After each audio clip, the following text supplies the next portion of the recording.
Dinipensahan ni former presidential spokesperson Harry Roque si Vice President Sara Duterte sa gitna ng patutsada ng palasyo na complete failure raw siya as Education Secretary. Medyo mainit ang ulo natin ngayon dahil itong anti-Claire Neto, abay, talagang hindi ko alam saan nanggagaling ang mga hugot niya. Una-una, hindi ko alam kung sino nagsasalita kasi siya ay tagapagsalita ng Pangulo. So hindi ko alam kung si Pangulo nagsasalita dyan, kung si Marcos Jr.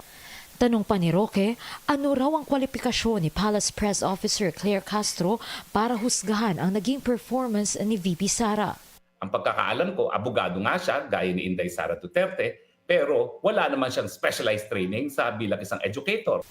Kung nanggaling daw sana sa isang dalubhasa sa larangan ng edukasyon ang naging puna, ay maiintindihan niya pa raw ito.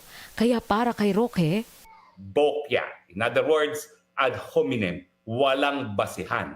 matatanda ang sinabi ni Castro na complete failure ang bise bilang kalihim ng DepEd dahil sa mga isyong kinasangkutan nito sa kanyang termino. Kabilang na nga rito ang milyon-milyong mga gadget na hindi na-distribute sa mga eskwelahan at ghost student recipients ng DepEd Senior High School Voucher Program. So, ito lang po ang ating news update ngayon mga kadiyo. And please comment down below kung ano ang masasabi nyo sa video na ito. And please, pakisupport naman ang ating Facebook page para magpatuloy pa tayo sa paggawa ng bagong news update. Maraming salamat po at magandang araw.